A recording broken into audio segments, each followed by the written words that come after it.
The opinions, dialogue, and references while being shared in this video are interpreted as offensive, vicious, misogynistic, or belligerent.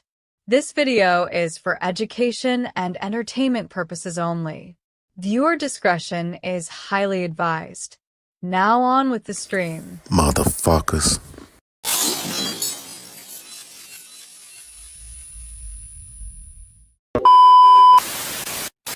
Girl, what's going on? You know what? If you want Donald Trump to win, then say that, otherwise I'm speaking. Shut up, bitch. Oh my God. You're a murderer, Nino. I've seen you kill too many people, Nino. Cancel that bitch. I'll buy it now. This one's for the girls.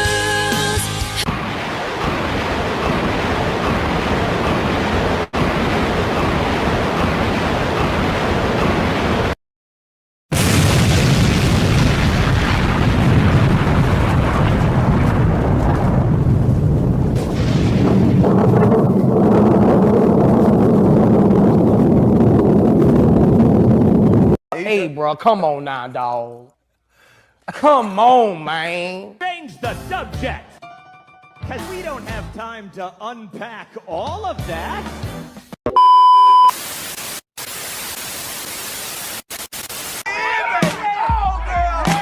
Don't nobody know me like my homie. So open up that phony. Shanae ain't halfway phony. Don't be trying to trip if you ain't rich. Shanae ain't no trick. Better have our And rim. if you ain't got no rims on your hoopty, Don't be trying to scoop me. godly, just let a sister be. You want some, but you can't get none.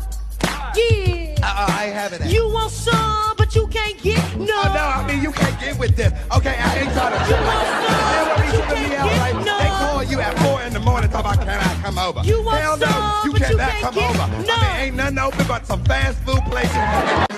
Shit! Turn it off, sir. Don't play it again. I'm just saying that's the shit. Please to America. Before Godzilla gets to the airport. But first, I must die.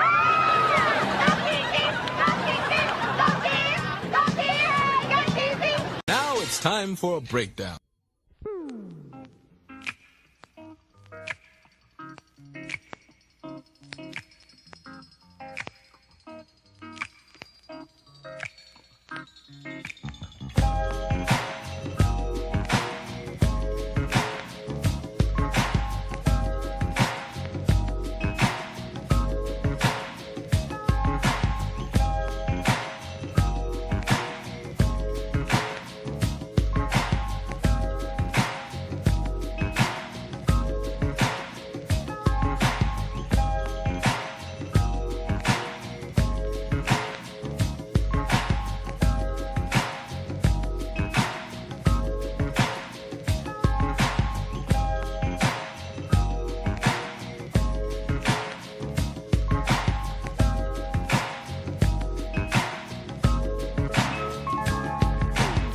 We rolling deeper, yeah, we rolling deeper. You know we rolling deeper than most. Yeah, we rolling deeper, so bump it in your speakers and let the daughters freak you the most. Yeah, we rolling deeper, the in the freezer, we with the most. Hit that. We rolling deeper, so bump it in your Jeeper because we rolling deeper than most.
deeper because we rolling deeper than most.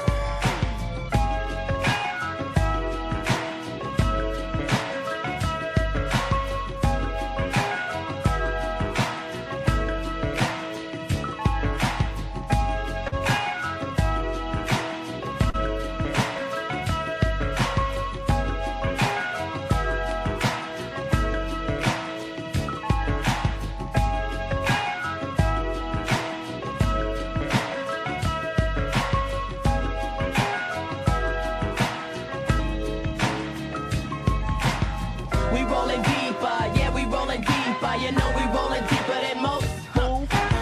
We rolling deeper, so bump it in your speakers and let the daughters freak you the most. Yeah. We rolling deeper, the in the freezer. We with the rock the most. Pass the blunt. We rolling deeper, so bump it in your Jeeper because we rolling deeper than most.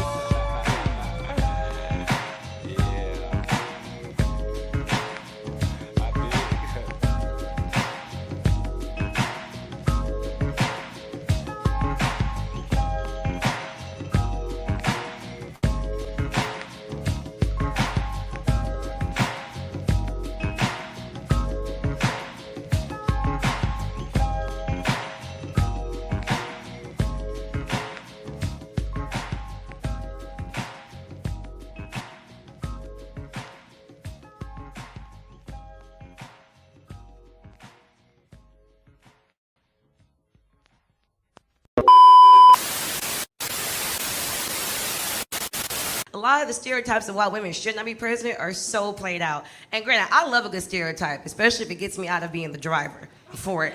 But I just feel like the excuses for why women shouldn't be president are so played out. Like, they'd be like, oh, women talk too much. Like, you know, dude, anytime a man's ever said that a woman talks too much, she told him no. Or they say, like, women are too emotional. Anytime a woman has ever been called too emotional, she told a man, stop. Or they say, you know, we crazy. Nah, bruh, like, no, that's not accurate. Anytime a man's ever called a woman crazy, all she did was go to his house at 1:32 a.m. He didn't pick up the phone, so she went around the back and went to his window, and just like her heart, her fist is heavy, so she tapped and broke that bitch and jumped on top of him to make sure that he was not cheating or dead. So, I think men are the problem. Lord have mercy, I'm about to bust.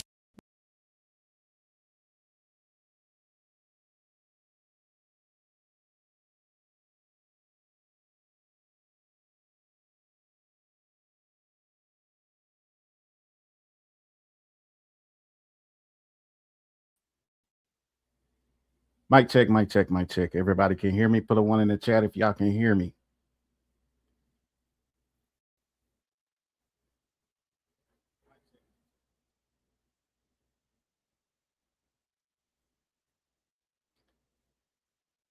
All right.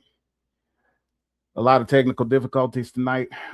The software that I was using did not work as far as encoding and getting me lifted up. So we're going to go ahead and do this thing right. So welcome everyone that decided to join. I appreciate your time today. You know how it always goes. Everybody always says, I'm not going to keep y'all long. I'm telling y'all right now, I ain't keeping y'all last long tonight. Like literally, I'm just going to give y'all a couple of reactions. Let's go ahead and do this thing like normal. And we're going to work out some struggle streamings because, I mean, hell, we got 6 in the building. And I just can't be thankful enough for everybody that decided to show up for me tonight. You know what I'm saying? Shouts out to Almond Eyes. How you doing? We got Reaper in the building. And of course, the number one AT of all, Messi Mashawn in the building. Now, of course, I had to improvise last minute going on StreamYard. So y'all bear with me a little bit. You know what I'm saying? I'll try to make this as brief as possible. But as you guys can see, I'm wearing a beanie from Peru. I wanted to be able to give a little bit of insight regarding Peru electing their first woman president. And also just to be aware that if any of you don't know any Peruvian history and what's been going on with their political landscape over in Peru at the moment, as most of you know, South America has a lot of corruption when it comes to their government. So right now, Peru is working on now having their 9th president in 10 years. which Keiko Fujimori is the ninth president that is taking the reins. So I guess they said, hey, let's go ahead and see if a woman could do better. So what I'm gonna go ahead and do at least now is I'm gonna show a couple of clips and everything, and then we're gonna get into it. But first, this has been bothering me all week regarding this, and I know pretty much all of y'all have seen this one. So let me go ahead and share my screen when it comes to this.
Reason why I brought this up, man, is because of the fact that I need y'all to type in the chat right now all this here.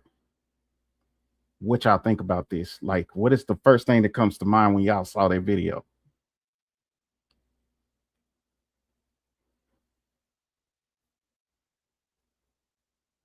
I'm gonna tell you what mine was. Mine was, why the hell did she go up there? I mean, why the fuck did you go up there? It was just, it's a no-brainer. Like, you're up on stage to get clout and to chase it at that point. The fuck are you getting on stage for if you didn't want to be up on the Usher or anybody? But according to what she claimed, she was there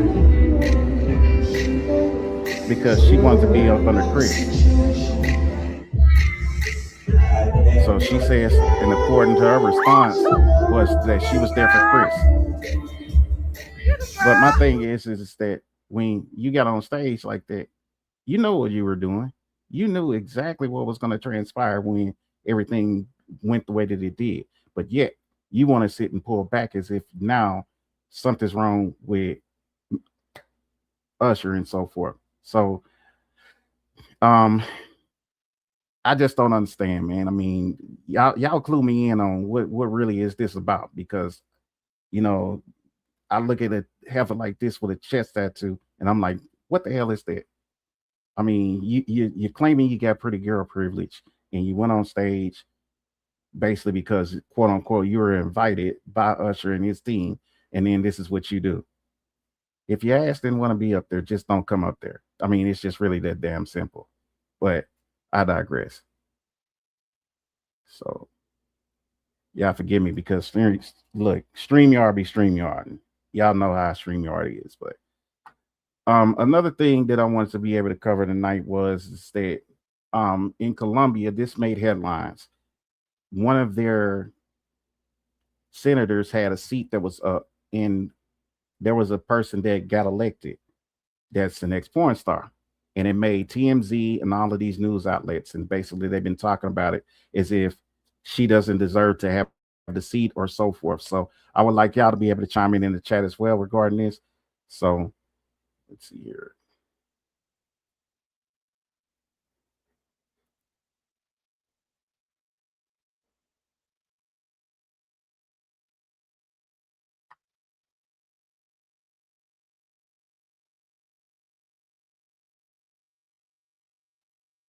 And of course, because you know how it goes with YouTube, and then when you utilizing StreamYard, fair use, fair use. From the adult entertainment industry to the halls of parliament, Colombia has witnessed one of its most unconventional political transitions in recent years. Daisy Alejandra Omaña Ortiz, better known by her stage name Amaranta Hank, has officially been sworn in as a senator in Colombia's Congress after winning a seat in the country's March elections. The 33-year-old, representing the Norte de Santander region, enters the Senate as a member of the left-wing Historic Pact Coalition.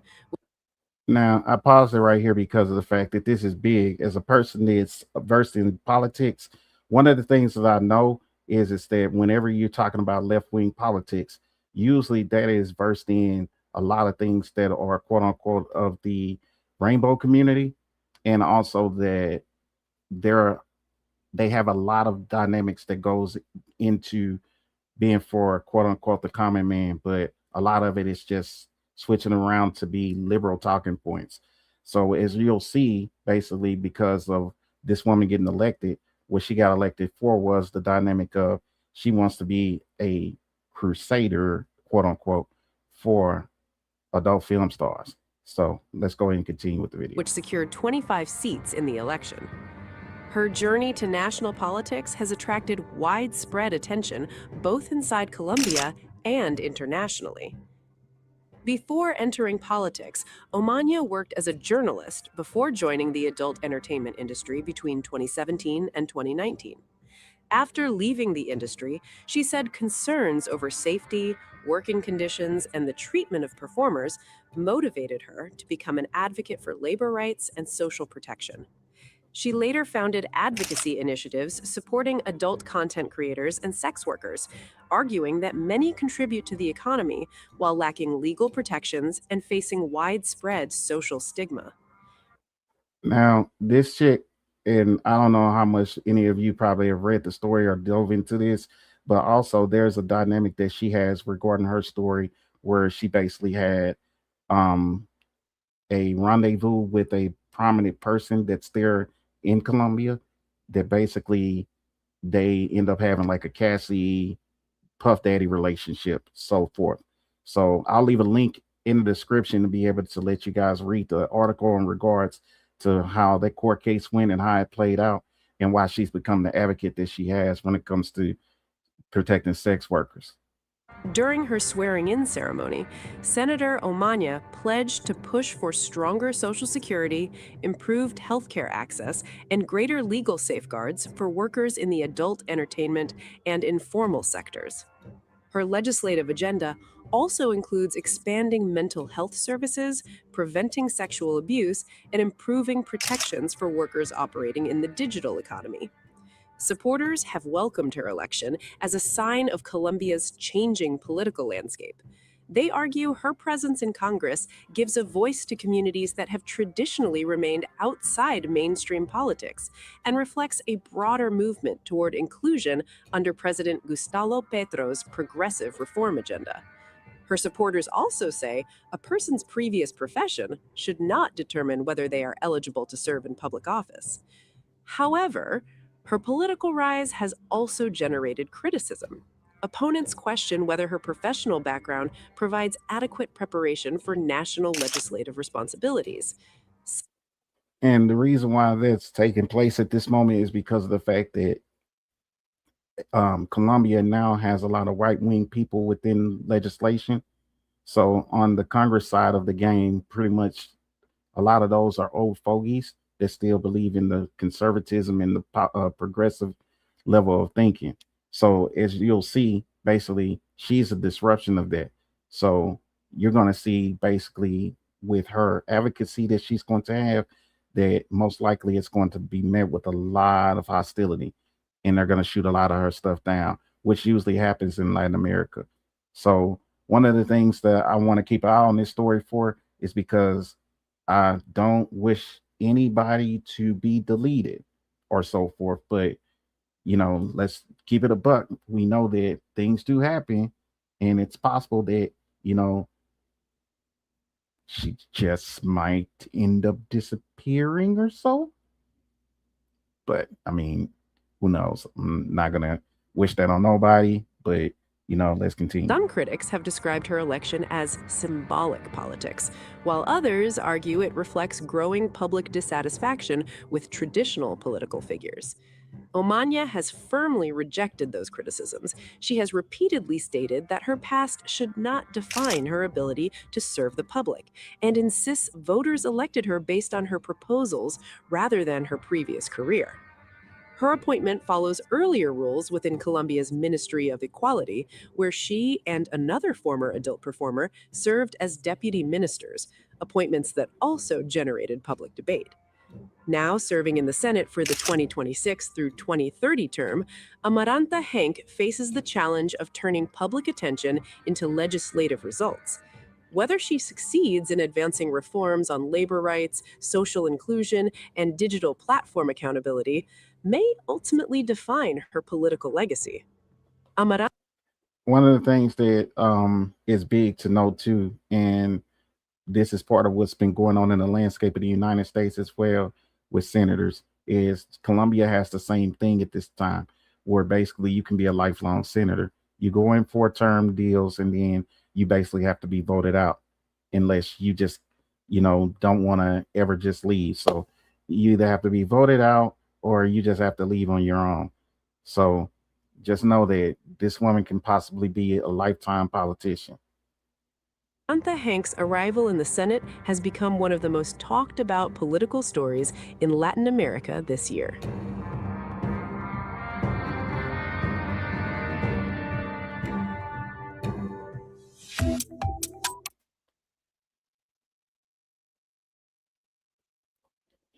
Yep. So most of based on the things that I do cover when it comes to Latin America, and just because I'm pregnant or just partial to Peru, is that that's going to be my new home eventually. So what's going on with the way that I'm covering the landscape of it is that I want people to start understanding and seeing why is it that I picked this country as a place to want to be able to see my next part of my life being.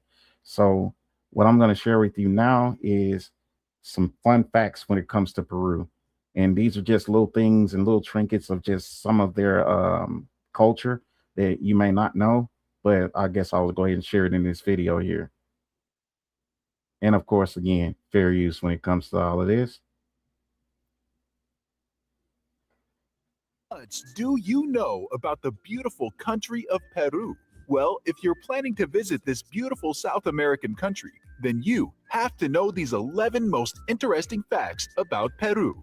Please be sure to stay until the end of this video because we'll reveal a unique fact that many tourists do not know about. Number 11, more than 4,000 varieties of potatoes. Are you a lover of potatoes in your meals? Then you should be happy to learn that you can have different varieties of potatoes every day throughout your stay, and you won't have gone through all the different types that exist in this country. Peru boasts more than 4,000 varieties of potatoes, and they all come with their various flavors and styles of preparation. So, for fans of potatoes, this is the place for you. Most of the potatoes in Most of you know that I traveled there during Thanksgiving. I think this has to have been the most French fry making ass place that I've ever been to in my entire life. Um, Nothing as far as food ever tasted bad when I was there, as far as their normal cuisine, such as the lomo saltado, which is basically like a pepper steak, their fried rice dish that they call chafa, and then just of course their natural um food, their national food, which is ceviche, which they'll cover right here in this video. But yeah, the 4,000 potatoes, I believe that's no joke. Like literally, this place has. Um, if you love French fries, this is the place for you. Peru are farmed using ancient techniques, and this has been going on since 5000 BC. Number 10, the Amazon River has its source in Peru. If you're just as fascinated about the powerful Amazon River as thousands of people around the world are, you will be pleased to learn that Peru is home to the starting point of this river across South America. This ship right here, this is a cruise liner that goes on the entire Amazon. Pretty much, when you go to Peru, this is one of the packages that they like to sell you as far as tourism, to be able to go on this boat and stay for at least a 7-day cruise around the entire Amazon, where you basically get to see every bit of their nature. Also, you get to, and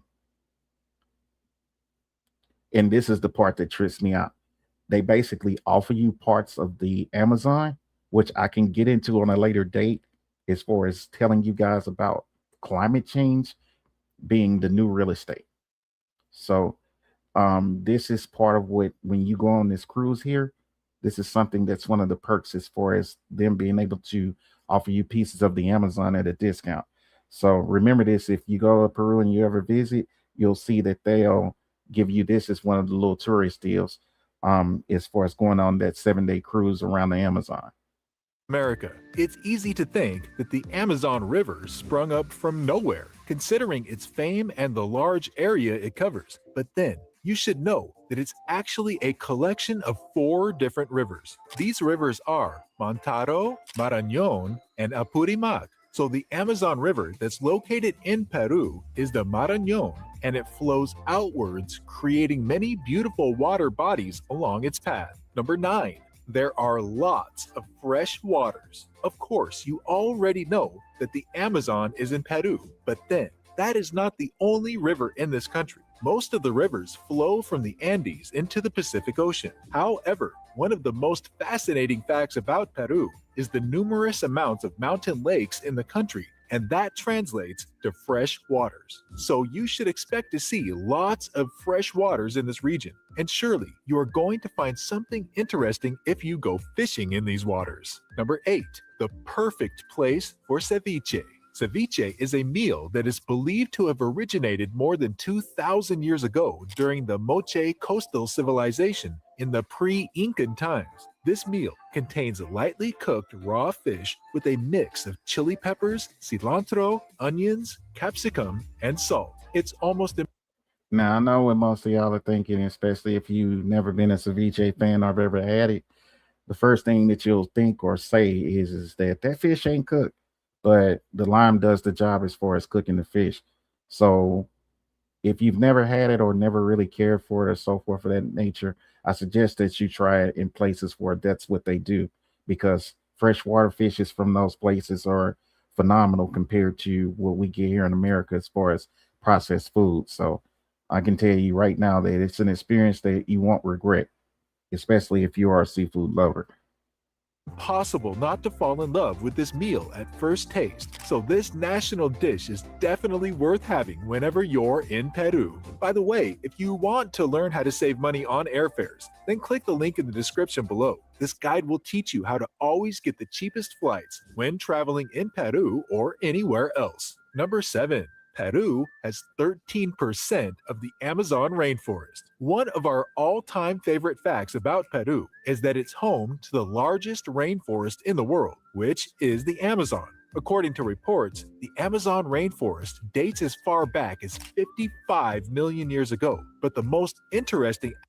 And this is the part that I was telling you about when it comes to them being able to give you land offers regarding the Amazon rainforest, is because this is one of the most protected parts of the whole entire world based on how climate works.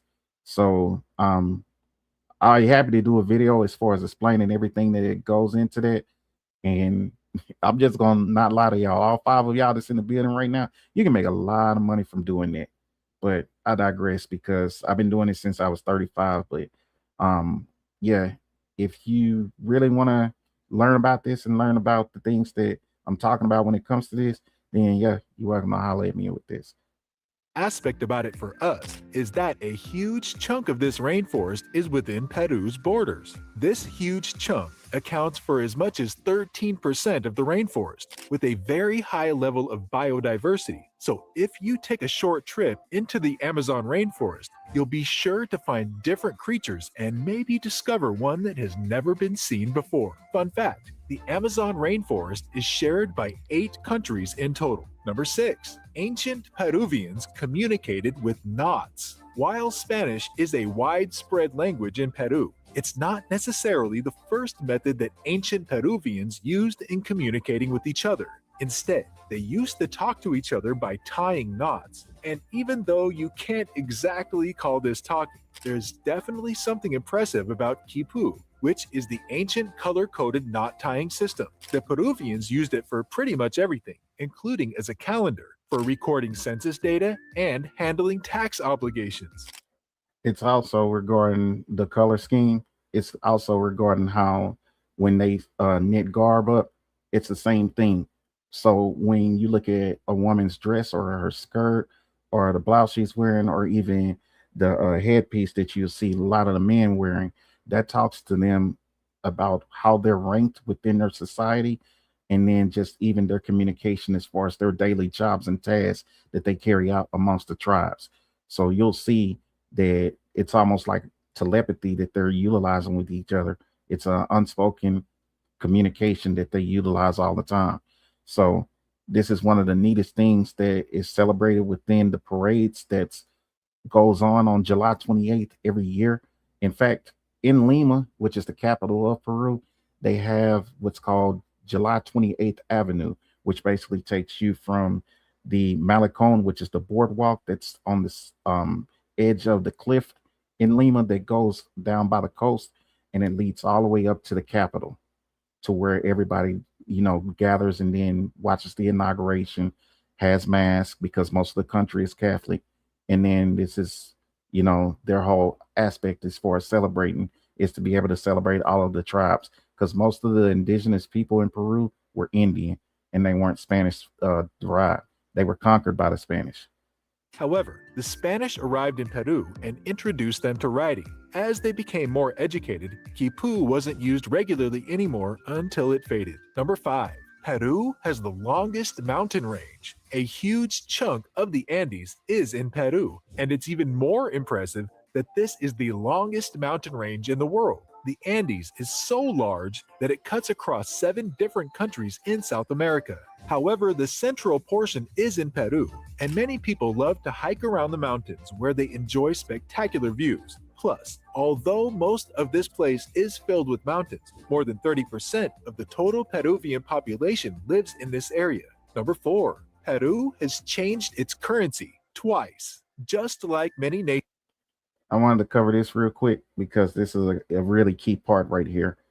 Um, I don't know if many of you have traveled outside of the country, but in South America, the whole region, a lot of their currencies have either depreciated totally, where it's gone out of circulation, or it's been reinvented in some type of way, or it's been saved by the dollar or another currency that backed it up.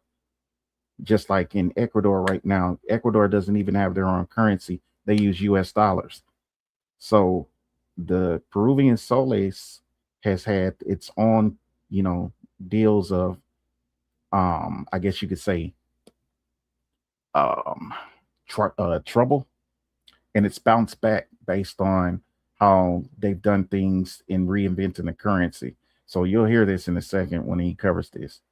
Around the world, Peru is no stranger to crazy levels of inflation. At first, the South American nation used the sol as its national currency. And you ain't getting your money back, bastard. However, basic items became very expensive, and the government decided to replace the currency with the inti in 1985. This was supposed to solve the problem, but the opposite happened. Only 5 years later, the inti met the same fate as the sol and experienced high inflation. This got so bad that they introduced the inti million, and one of it was equal to a million inti. When this failed, they brought back the Nuevo Sol in 1991, which equaled a billion old sols. This stemmed the problem nicely, and ever since, this currency has had one of the lowest inflation rates in the continent. Number 3. Peruvians speak several languages. While Spanish may be the known official language of Peru, it is in fact not the only language spoken in this country. Many people don't know that Peru is quite diverse, and this is because it's more common to find people speaking only Spanish in the urban areas. However, when you heave out to the countryside or areas closer to the mountains, don't be shocked to hear languages that are completely different from anything you've heard before. This multilingual nation has another official language called the Quechua, and one other common language is Aymara. Constitutionally, the Peruvian Sign Language and the Amazon language are official Peruvian languages too. Number 2, salt farming is a big deal. Salt farming is so popular in Peru that almost every family has its own pool of salt water. But how is this possible? And what's important about that is that regarding the salt that they're talking about, these salts that they're utilizing, they're for medicinal purposes. So this is why they're talking about it in the way that he's talking about it, because the first thing that people think in America when it comes to salt is that it's commercialized for a seasoning, but these salts that are within these waters and so forth, at these salt forms that these families have, they're for medicinal purposes. Possible. Well, the subterranean salty water forms several patches of pools that evaporate after a while. When this happens, it leaves the salt behind, which looks slightly like yellow rice paddies. So if there's one thing that there can never be a shortage of in Peru, that would be salt. Number 1. Machu Picchu was a summer home.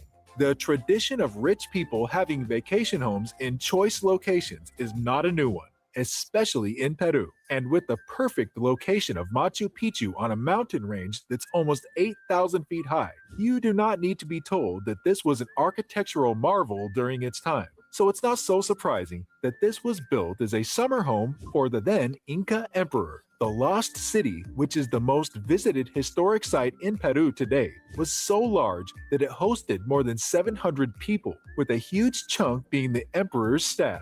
However, they had to abandon this luxurious life after the Spanish invasion, and it wasn't until 1911 that the Lost City became found again. Click on this next video now to discover more travel tips. So as you can see, Peru has a very diverse culture just in those 10 things that were just mentioned.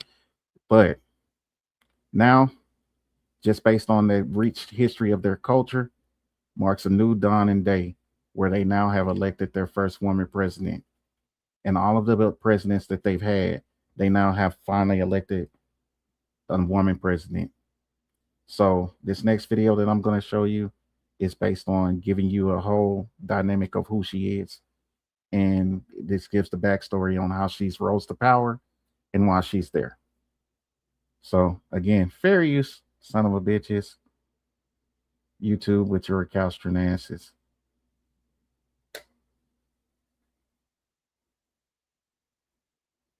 Fair use, Al Jazeera. Ninth president in 10 years. Keiko Fujimori is taking the reins more than 25 years after her father's polarizing presidency. But the scars of that era still divide Peru. Will her government move beyond his legacy? This is Inside Story.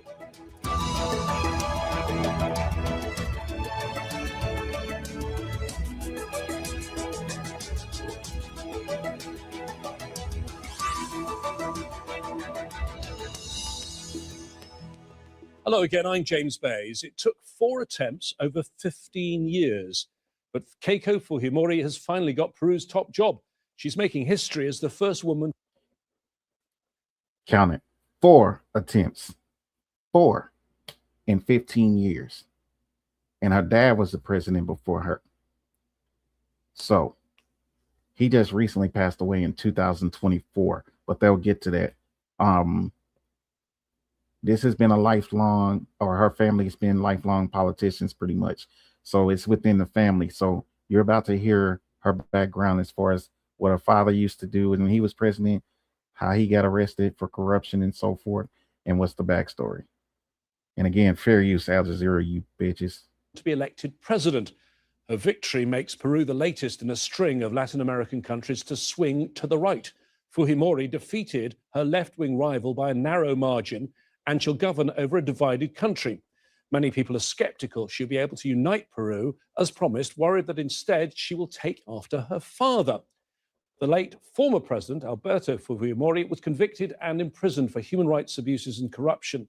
So, will she reject his legacy, or will his example guide her government? Will Keiko Fujimori become Peru's first leader in years to complete her term, or will her time in office be short-lived? We'll discuss all of this with our guests in a moment, but first this report from Nargis Mobilegi.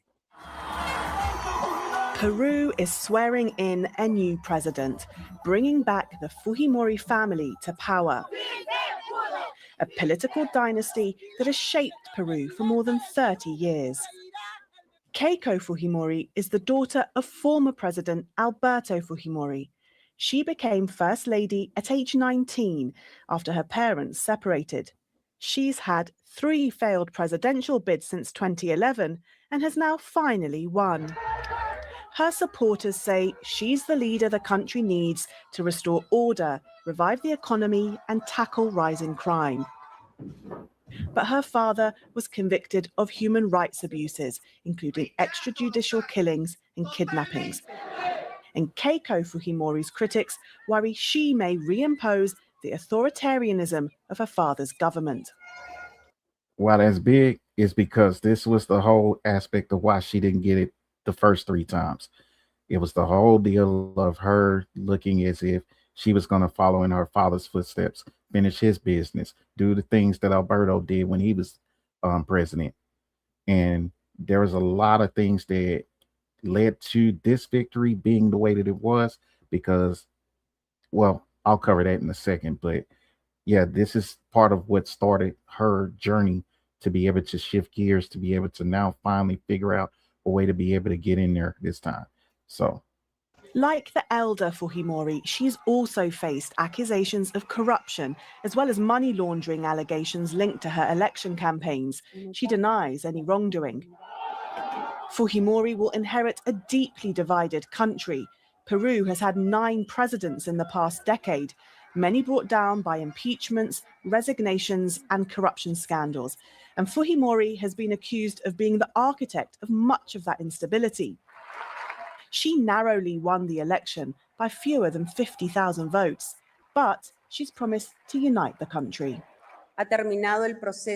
A new stage begins, a new path, one that must be marked by progress, by peace, by the reconciliation of Peruvians, by restoring trust in our institutions, and by achieving the true inclusion of Peruvians who've historically been left behind and permanently forgotten. Fujimori's election reflects a broader trend across Latin America. Peru joins a growing list of countries with right-wing leaders. yep, and that's big time right there is because of the fact that, as you know, this is basically what's going on in all of the Americas is a right-wing coup, as everybody has been claiming it is. Malay was there at the inauguration today as well. So when you saw, I think it was 9 of the prominent people that were there in South America that attended. Brazil's president didn't, but pretty much all the other countries had a representative or somebody that came that were within the right wing allegiance. I'll get into that in a minute, but yeah, that's major as far as why you're seeing the shift in why she won it this time. Including Argentina, El Salvador, and Chile. They have sought closer ties with the United States, and so has Fujimori. But China is Peru's biggest trading partner, and Fujimori will need to balance relations with Beijing in any tilt towards Washington, while also managing a fractured society at home. Nagas Moballeri, Al Jazeera for Inside Story. Well, let's discuss all the issues that have been raised in that report with our panel of guests joining us on today's Inside Story. From Lima, the capital of Peru, we have Jose Ragos, a historian and assistant professor at the Catholic University of Chile. He's also the author of the Fujimori Years. From Andover in Connecticut, Renata Segura, program director for Latin America and the Caribbean at the International Crisis Group. And in London, Christopher Sabatini, director of the Latin America program at Chatham House. Thank you, all 3 of you, for joining us. Let me start with you, Jose, because you are there in the Peruvian capital. The country gets its first, not female president, but first elected female president. That would be a big story in any country in the world. But right, and there's one that took over in 24 that basically was an interim president. She basically had the same thing happen that Keiko did, where she was basically kicked out and booted out for corruption. So a lot of times, I'm just gonna put it frank to y'all. If y'all know anything about Congress in these countries, they're very steadfast as far as not letting you do anything that's going to pad your own pockets at all. So like a Donald Trump type in anything, you ain't gonna do anything. Nope. You can't get away with it there. They'll check all that. In this country, the woman in question is arguably the best known figure in Peruvian politics who's been a public figure in the country for more than 30 years. Yes, actually, she has a very long career. She started, as you said, as a first lady when she was just 19 years old, and she aligned with her father, and she defended her father, Alberto Fujimori, over the last years until he passed away. But there is not too much enthusiasm here in Peru, but with her being the first woman elected president, because she has a record of having supported the forced sterilizations in the 90s and not supporting especially women's agenda in the country. Renata, the 9th president in a decade, that's a pretty remarkable indication of instability, extraordinary instability, is it not?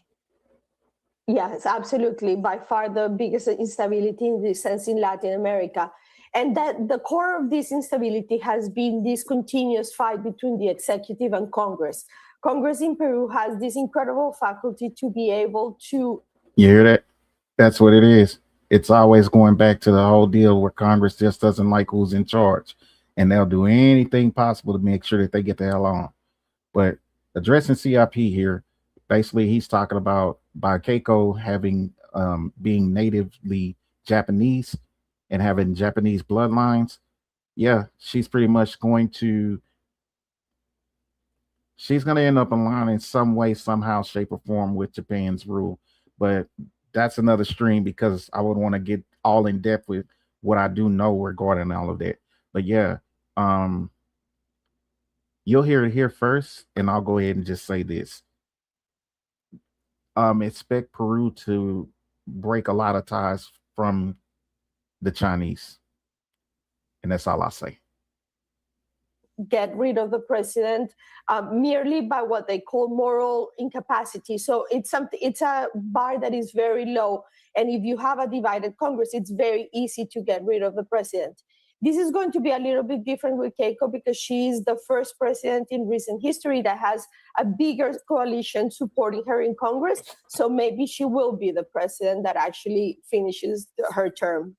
But Christopher, she doesn't have a bigger margin of victory, really. It's still incredibly narrow. And one of the figures I was shocked by, one poll said 91% of Peruvians are dissatisfied, completely dissatisfied with democracy. Yeah, Peru has been dealing for a long time, actually since the election of her father, Alberto Fujimori, with a collapsed party system. And with that, just declining levels of trust, basement levels in terms of... Sound like America. Of trust in the Congress, trust in the judiciary, and now faith in democracy.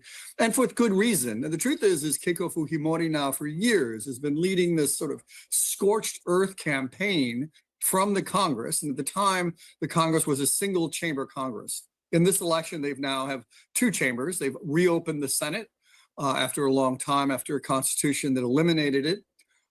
But she's going to face a tough time, because for many of the politicians and the political groupings that have... And that's a key part about it, what he just said, when it came to them being able to go back in, when it came to the treaties within the Constitution, is just that they opened back up them having a Senate, which basically is in her favor. So you'll start seeing throughout, if you follow her presidency there, or if you involve yourself with the politics, you'll see that that's basically going to be her her saving grace in a lot of things. This is why they said originally that they think that she's going to be able to live out her term, or go through her whole term, which is the 4 years, or actually 5. Sort of felt the brunt of her opposition and her scorched earth policies. This is going to be payback time. So while she has more of a lock on the Congress, she now has basically the president of the Senate is going to be of her party. It's going to be a very fractious delegation within both houses of Congress. And quite frankly, if you look at disapproval ratings, both of the candidates in this election had high disapproval ratings. This was basically what you call the lesser of two evils that many people were voting for. Normally on this program, I like to look to the future, not to the past. But I think to understand things, we do need to look a little bit more at the man that you've all mentioned, which is her father. Alberto Fujimori served as Peru's president from 1990 to 2000. He introduced free market economic reforms that some say helped stabilize the economy. Fujimori and his government were accused of widespread human rights abuses, including forcibly sterilizing indigenous women, kidnappings, and extrajudicial killings. Many of them. To break that down,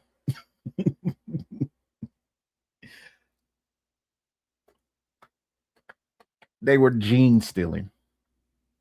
And that's all I'll say. Those abuses were linked to his government's fight against the Shining Path armed group. In 2000, he fled to Japan in the midst of a corruption scandal and later resigned by fax. You enjoy that little GMCIP? 7 years later, he was extradited and convicted of rights abuses and corruption. He was sentenced to 25 years in prison only to be pardoned. Alberto Fujimori was released shortly before his death in 2024. Jose, it's very interesting looking at his record because it seems some of the country believe that he was a national savior who got the country out of this deadly insurgency and turned around the economy. Yeah, because those fuckers made a lot of money. But I'll say that for last before I close out. The other half of the country believe that he's a dictator convicted of appalling crimes. Is it possible both are true? Actually, yes, and in the summary that you have introduced very well, I mean, there is this narrative that they are trying, that the members of the Fujimorista party, they are trying to present, saying that he was a savior of the country because he arranged the economy after a huge hyperinflation that we had in the 1980s, and actually that he fought back against the Shining Path and other terrorist groups, and that they used that narrative in order to reduce all the opposition, especially in the three last elections that Keiko lost. No, but something happened in the last election where you had an opposition that couldn't manage that narrative, that it was a more disorganized opposition, so that allowed Keiko Fujimori to win in this fourth election. But actually, if you ask to the people who voted for Fujimori, they are going to repeat this narrative that he saved the country, that he arranged economy, and that his daughter is going to do the same for the country in the next years. And Renata, she's certainly not distancing herself from her father in any way. She went to his grave on election day. It's worth reminding our viewers that she became the first lady after the collapse of her parents' marriage, when her mother was condemning her father and his government for corruption. She then took the mother's job and became the first lady at the age of 19, while a university student in the United States. Do you think she actually chose that or had no choice at the time? I think probably she had no choice, but we have seen that Keiko is a very, very political person. She has been embedded in the politics of Peru for many, many years. I think something that was important in her father's term that was not mentioned by your summary is that he closed Congress, and he actually ruled by decree for quite an extensive period of time. This is why they say their father was a dictator. Is because back in 91, when he was originally in office, he chopped off that part of the Constitution where basically there was no executive or no legislative power to be able to do anything towards him. They had to revamp that and vote that back in order to be able to get his ass out because he was doing too much. But yeah, this is what, she's alluding to right here. And that was the first time that we saw in Latin America a right-wing president actually closing Congress and really destroying the sort of balance and checks and balances in his period, a president that had been elected democratically. So I think there is quite a bit of worry that authoritarian tendency that Alberto had, Keiko also embraces. Christopher, you have close elections in lots of countries. The United States always has pretty close elections. But this country seems to be divided. It's on a complete knife edge. If I look at the most recent elections, 2016, 2021, and this election, 2026, there are 39 million people or so in Peru. And yet 41,000 votes, 44,000 votes, 49,000 votes, a tiny margin every single time. Even more than the margin, actually, is what's at issue here is the divisions. And the other candidate, Sanchez, was very much of the left. He had been an acolyte of the former president, Luis Castillo, who had attempted also to dissolve the Congress. And so for many, he was seen as being. By the way, fun fact regarding the election is that originally the candidates had to go to a runoff. And in that runoff, basically, it was so thinly margined that they were recounting votes so much and everything was so just jam-packed when it came to making sure that there was no election fraud, to where basically they conceded the election like 2 weeks ago. It's been that tight. Literally, this was supposed to be over like June 2nd. But as a result, because of everything that's been going on and how much election fraud has been taking place, they had to make sure that they quote unquote got it right this time. So yeah, it was that narrow of a margin. A savior, someone who could sort of come in and reclaim what were many of the indigenous demands that many thought Castillo had represented. And when he was removed, it unleashed a wave of violence, primarily in the mountainous areas in the interior of Peru. So what we're seeing right now is, if you break down how Peruvians voted, besides that very slender margin that you mentioned, we're also seeing very distinct pockets of support. So it's largely in the rural indigenous in poor neighborhoods, mostly recent settlements around Lima and urban areas. But then it's largely mostly European descendant voters, mostly those in the middle and upper classes who voted for Keiko Fujimori. So, this is a real volatile situation beyond just the margin. It is a breakdown, or could represent a breakdown, given these levels of polarization in Peruvian society, should Keiko Fujimori pursue more of a campaign of, if you will, revenge, or should Sanchez's party do the same in the Congress, which, again, Keiko Fujimori has done now for years against her previous opponents. I mean, what the fuck y'all think it's gonna be? It's gonna be revenge, man. It's not, politics ain't fair. I mean, he's talking as if this is just gonna be something that she's just gonna take down, or just take lying down, or take lightly. That campaign that she had to go through this time was the worst compared to what I know about the previous ones. So yeah, expect some fireworks soon, and I'll update y'all on them. So given all of that, Jose, go on, Renata, yeah.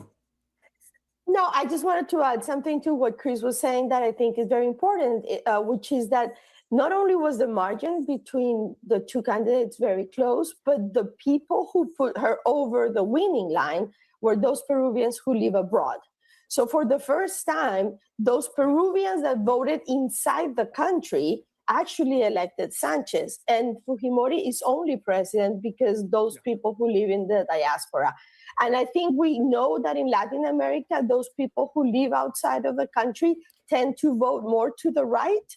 And I think this is a very interesting case in which really the vote in the exterior shifted the decision in the elections. So given all of that, Jose, 9th president in 10 years, what are her chances of survival?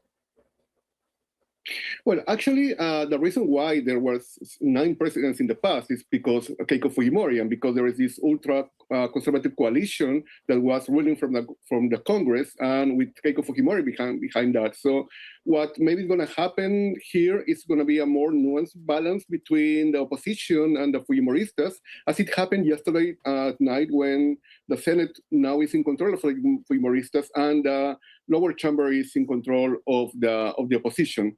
But still, there is some kind of doubt about what's going to happen in the future, because one of the main reasons why the opposition they couldn't coalesce, I mean, in one a more effective group, is because of the repression.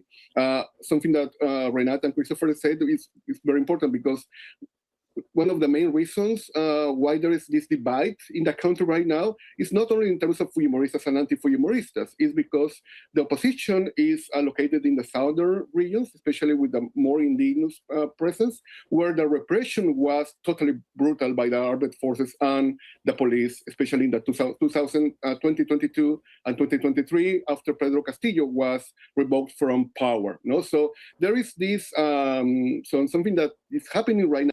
Castillo is doing life, by the way. He'll probably die in jail.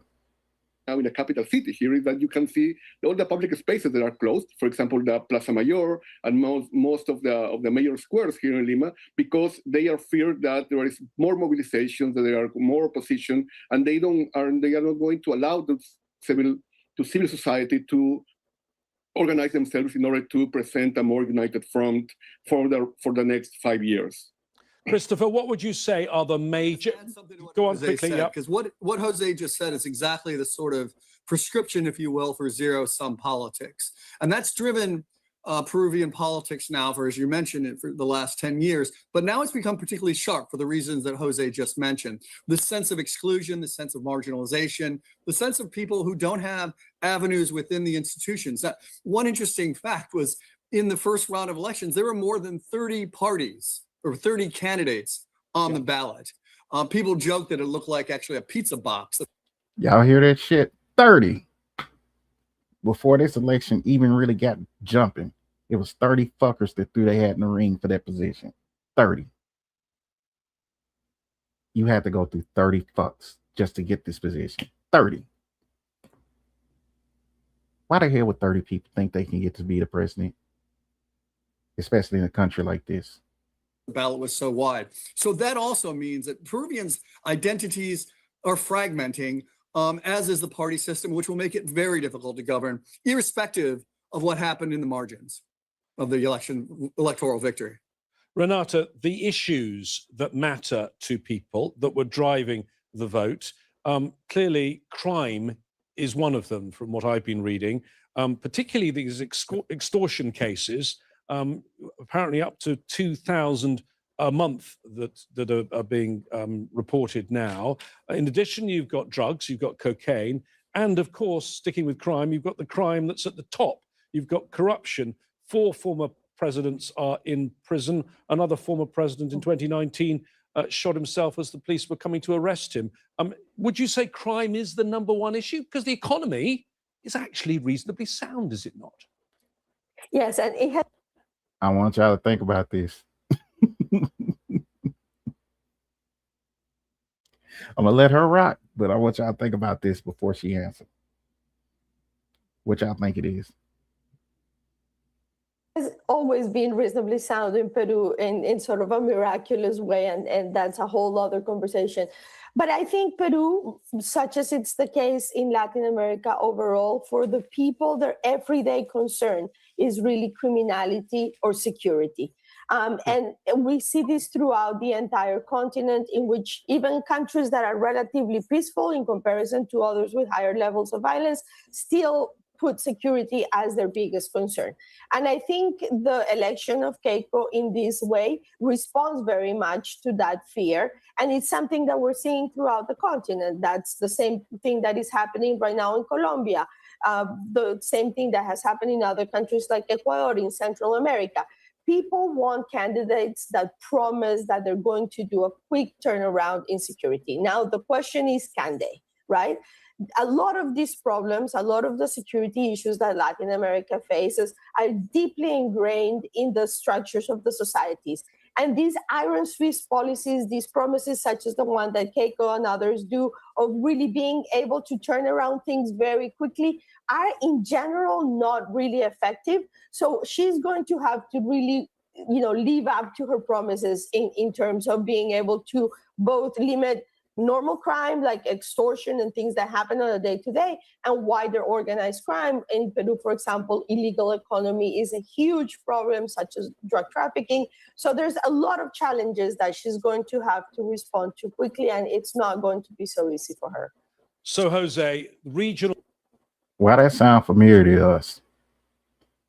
I mean, I'm just saying, why that sounds so familiar to us? I mean, it doesn't sound so far-fetched from what we got going on here, right? But I digress. Issues, some of these that are matched in other countries. Are we now, is it fair to say, seeing a regional trend, a regional move to the right? Yes, actually, there's this is a new trend. This is part of this trend that is happening in South America. For example, a few months ago, I live in Santiago de Chile, and Chileans voted for José Antonio Cast, which is in the right wing, and also in Colombia has won another right wing leader, and now Peru, and we can see how this coalition is gaining strength, right? But also there is something very. You ever heard of Merck CIP? I think it's important to say because even before this coalition, this right-wing trend, Alberto Fujimori, he paved the way for this because he also fostered a populist right movement in Peru. Also, and Renata said he closed the Congress in order to break this balance between the Congress and the presidency, and he created all the conditions in order to concentrate power as in order to gain a re-election and also to gain another re-election, even though it was illegal, right? So I think that we have to see this as it's correct, as a regional trend that is also aligned with the United States, with the part of the Shield of the Americas, and with the support of Trump and the support of the Homeland Security Department in the U.S. Actually, in the last election, the U.S. ambassador played an important role in this ballotage that allowed Keiko to win. So there have been some anomalies as part of this and intervention of the U.S., but also we have to see this as a long trajectory of how the populist right was trying to create this kind of support after the end of the Cold War, and especially in the 90s when there was this realignment of civil society, political forces, and the US and China relationship now as it's happening in these years. So, Christopher, let me ask you about that. How is the new president going to balance the US relationship with the China relationship? You've got a US that now is pursuing, it says, a new Monroe Doctrine, a sort of colonial role. It sees this region as its... I'm sorry to laugh, but like he said a new Monroe Doctrine, and it's funny because Trump is such a dick and such an asshole. He's calling it the Dunroe Doctrine.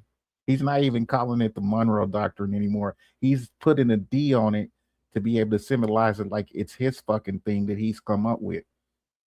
You know, I mean, just like he's trying to get all these dollar bills and shit put in, you know what I'm saying, with his face on it and everything. He's now rewriting legislation in history from this document in 1912 that came out. That was the Monroe Doctrine. And it's basically tailored to where it's unity militarily within the Western Hemisphere to be able to have protections for all of these countries in North America and South America. And he's basically making it as if that's his thing. So this is what he's talking about when he's talking about that Monroe Doctrine. But I laughed about it because, again, this is what I was talking about earlier, how she's going to end up severing ties with China. Backyard. It doesn't like China there. And yet Peru has become China has become Peru's largest trading partner since 2011, including this very large deep water megaport that they are building 50 miles north of Lima. This will be an issue. Now, first, I think the Trump administration has not been so vocal when a country's exports and its number one export market are destined to China. I think they understand in many ways that China does represent a source of economic growth and jobs, that the U.S., it's very much in the U.S.'s interest to stem the root causes of migration, and also create economic growth. So it's not so much the trade, and you're right, China is Peru's number one destination, primarily for the metals and minerals. It's one of the largest, third largest, I believe, copper exporter in the world. But what really drives... Correction, sir, it's the second now. The Trump administration's agenda or anti-China agenda is our infrastructural outpost and some shady deals that maybe China may have cut in some of these cases. So as you mentioned, the Shanghai port, which is, I believe, $3 billion investment by China, by Costco, it actually, they built the port, and then they also in the contract, much to the surprise of even Peruvians, they did retain control over the port. And already Keiko Fujimori is sending signals that it may be time to reevaluate that contract. Much the same way, by the way, that happened in Panama when Donald Trump in his inaugural speech claimed rather outrageously that the U.S. was going to retake the Panama Canal, but then rather incorrectly also cited two supposed spy satellite stations that the Hong Kong company C.K. Hutchinson owned on either side of the canal. They were warehouses. They could have potentially been used for dual purpose, but they weren't being used as active spy satellites or destinations. So, but in the case of Shanghai, this is a large investment by Peru. It was intended, and by China, it was intended to be a Correct, CIP. She just turned 51 in May. major port for Peru, not just to China, but also from Brazil and other regional areas. It was going to be a hub even for Chilean exports. It remains to be seen how Keiko Fujimori can navigate this tension between the U.S.'s rejection of the Shanghai port, which according to even neutral sources says the Shanghai port is a deep water port, could be used as dual use. It could be used for military vessels, which obviously is alarming the United States and its own security. You see how they lead into military. This is why the Monroe Doctrine is coming into play again. It's because this is all about maritime law. If you guys don't know anything about maritime law, this is the whole dynamic of how trade is conducted throughout the entire world. Whoever controls the seas and is able to migrate and get logistics going through maritime law is the one that controls all the exports and imports in the world. That's what China's had on lock for a long time. So as a result, this is what your boy Trump, quote unquote, with the right wing allegiance that he's trying to create, is trying to take back control of the Western Hemisphere by these measures that he's utilizing at this time. This is why part of why she ended up getting in there this time. It's finishing off a lot of the stuff to make the rich get richer. But I digress. That's another topic for another day. But how she's going to do this and not get the retribution of the Chinese, whether on reducing Peruvian imports of its metals and minerals that it depends on to China, or whether it will basically initiate some form of a diplomatic spat. And that's actually what we're seeing right now, by the way, between China and Panama. After the Panamanian Supreme Court rejected the treaties of those two warehouses I mentioned, C.K. Hutchinson, China has been going after Panamanian flag vessels that are entering Chinese water space. So it's not going to be an easy, no pun intended, it's not going to be an easy waters to navigate. Not easy to navigate that, Renata. Briefly, also, the trade issues between the US and Peru. They did have a US-Peru trade promotion agreement, got rid of most tariffs. Trump's just days ago slapped 12.5% tariffs back on. That's a difficult issue for her on day one, is it not? It is a very difficult issue, and obviously it's a policy that a lot of people have criticized on the, on the side of the U.S. because it makes very difficult for the governments in Latin America to actually cut those ties with China that Chris was referring to. And I don't know if you might have seen the op-ed that President Lula from Brazil published yesterday in the U.S. Newspaper, in which he was saying to the U.S., if you are going to impose these crazy tariffs on us, we have no choice but to look for other markets. And he didn't say the word China, but it was very much implicit that that is the case. So the U.S. has done this thing in the first Trump administration. It really removed from the region. China came in and said, oh, you're not getting the loans that you need to build the ports, the roads, we will provide them.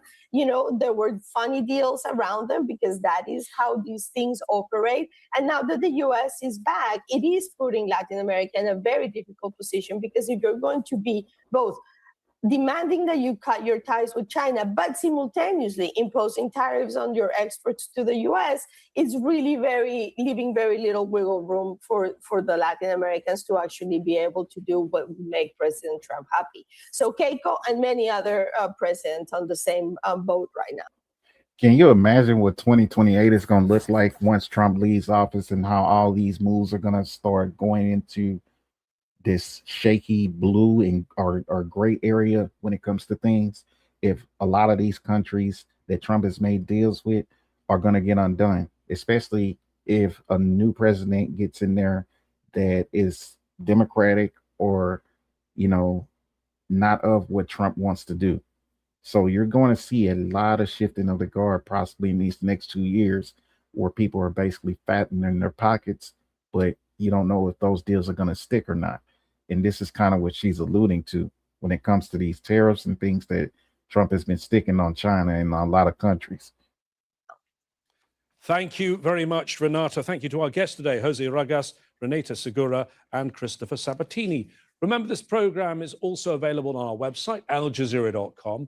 As ever, we want to hear from you. Go to our Facebook page. That's facebook.com/AJ Inside Story, or look for us on X. There we are, at AJ Inside Story. From me, James Bays, and the team here, that's it for now, but stay tuned. Al Jazeera's coverage continues in just a moment.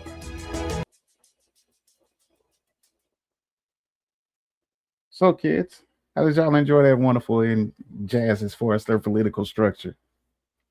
Now, what I want to go ahead and share with y'all now, I want to get y'all out of here real quick because of the fact that D News, which is a Latin American affiliate, covered the inauguration today. They did a 7-hour stream.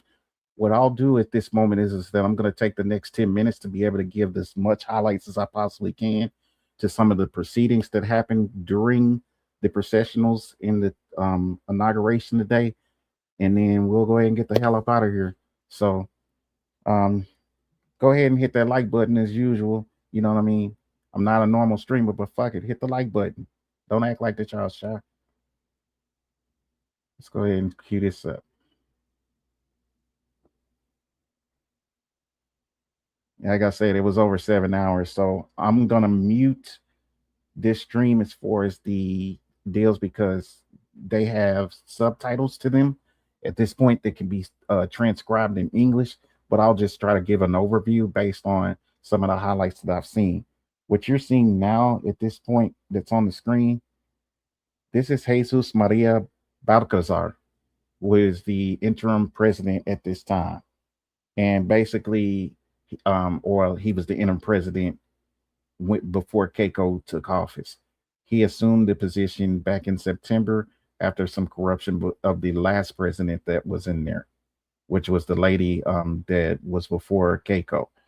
Well, basically, at this time, what you're seeing him do is that it's just like the presidential election year on inauguration day, where it starts off with, the president going to mass, praying, having, meetings with the cardinals as far as what they want to pray with them for, which basically this is him standing outside of the cathedral that all the presidents, when they're going through the processional of changing the guard, have to do when they're, going through this whole proceeding. So fair use D News.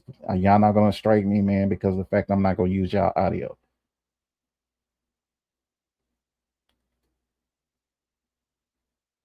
This is him standing outside of the gate before he walks into the cathedral. What their normal guard is in the proceedings that they usually take is that when you're going through these proceedings, right at the top of the hour, he goes through the gate of the cathedral and then he walks down the brow into the cathedral in a certain way. So let me fast forward through this. This is him going through the whole garden, the honor guard and the parliamentary guard.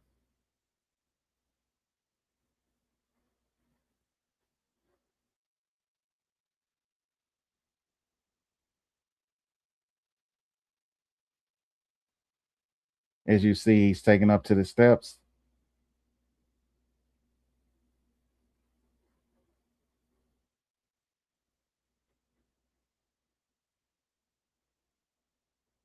This is him walking in with his wife. As you see, they wear natural crest and deals that are allowing them to be able to show their level of dignitaryism when it comes to where they rank in governments in society. This is him going and shaking hands with the cardinals and bishops.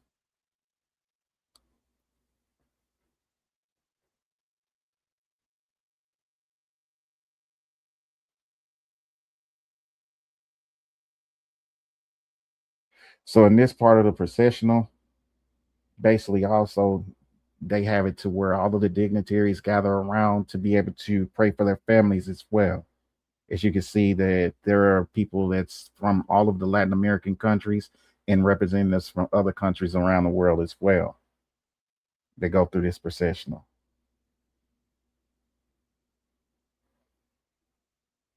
This is where the Pope gives the declaration to the changing of the guard.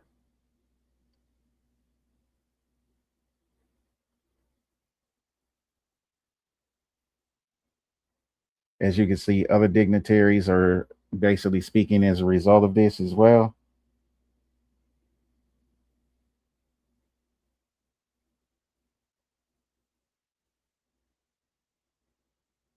And then this is the march to the actual capital, where they're basically going to have and take place where on the Monday before inauguration day, usually, or the day before inauguration day, what ends up happening is that whoever's the incoming president has to do what's called the Articles of Confederation, just like how the preamble to the United States Constitution was founded. So as a result, basically, they have to sign those in order to be able to say that this is what they're going to protect. And then they're going to also give declaration to what they plan to do when it comes to executing those. So she did that previously, and then this is what you'll see now her in the changing of the guard being able to do again.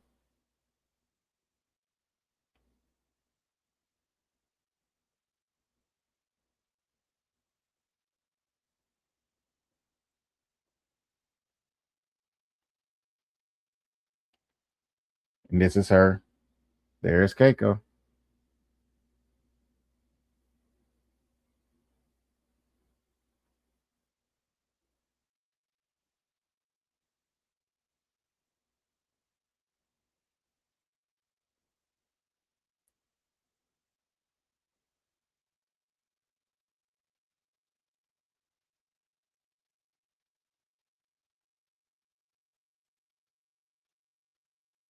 What I wanted to highlight as well is because with South America, just anywhere you go, because of the architecture, the cathedrals that they have in these places are just magnificent. As you can see, the architecture is just bar none. Like it's breathtaking when you're inside of these places.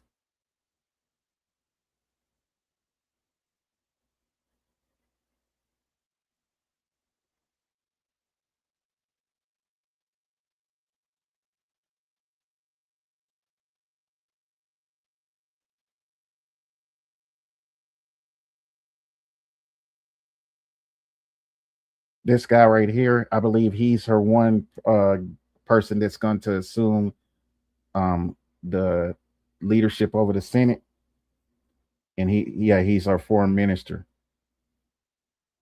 So Carlos has deep ties to.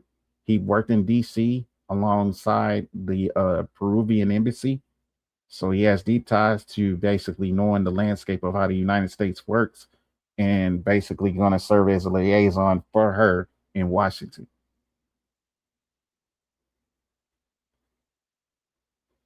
So this is him assuming his position at this time.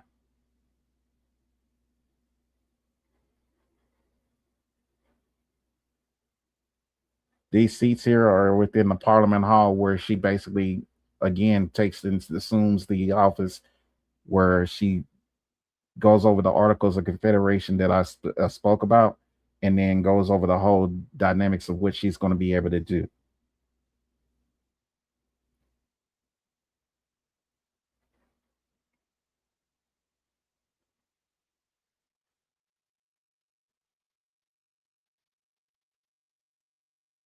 This is her caravan leaving right here. And this little street right here, like I told you, that's July 28th Avenue, right in front of all of the government buildings.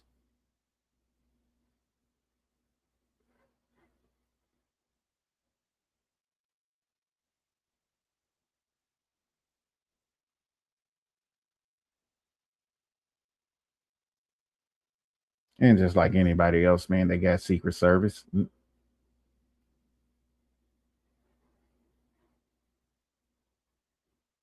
you know, the normal pomps and circumstances of the whole proceedings.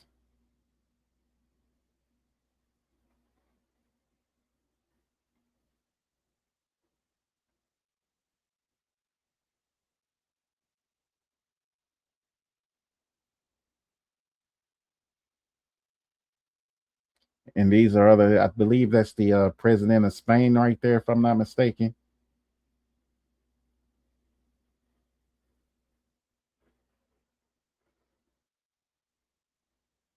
Yep.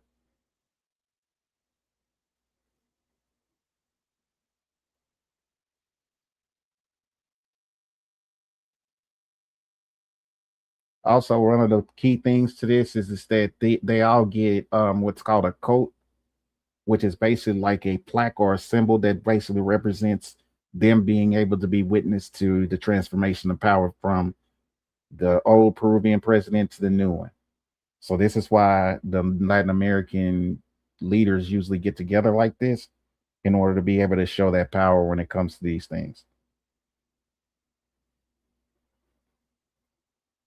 But mainly the last little part that I wanted to show y'all is that, you know, this lasted long enough because again it was just this pomp and circumstance of it all and just normal proceedings that happen. As you can see, this is the leaders of her executive branch right up here that's sitting at the top of the desk.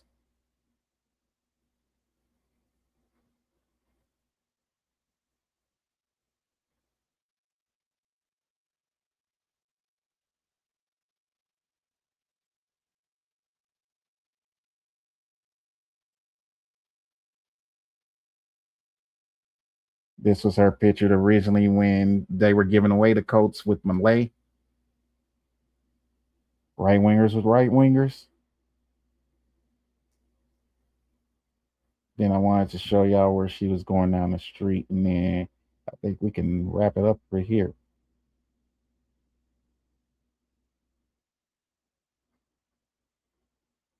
Because what she declared and what she always said is that it's important for her to be amongst the people.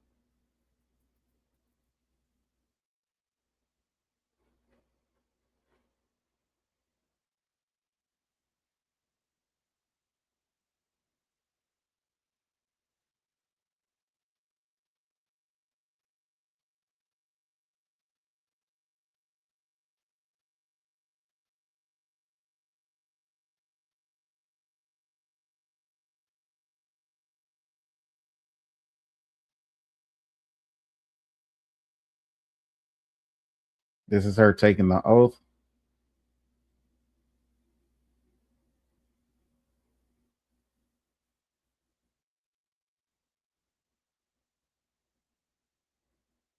And this is her doing her deliverance of her speech.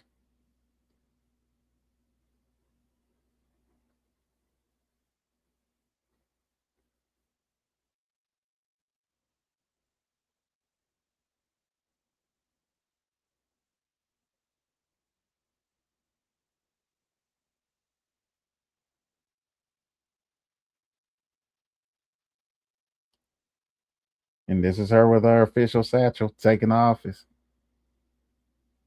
doing her official presidential walk.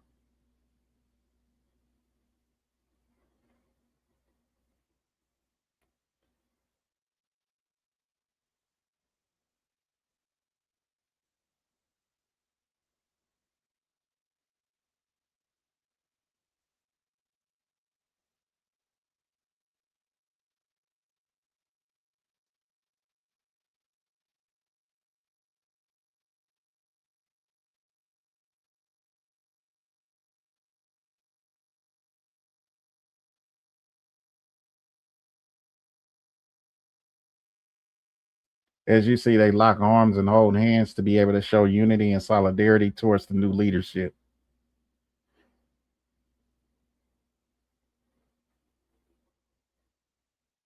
All right, ladies and gents, I told y'all I wasn't gonna keep y'all long. You know, so we going on and wrapping this thing up. I hope y'all enjoyed what I went ahead and did, man. Again, like, share, and subscribe this stream, even though it was a struggle stream last minute. But hey, I try to rock it as best as I could. But I appreciate y'all sticking with me. Hey, peace out for the night.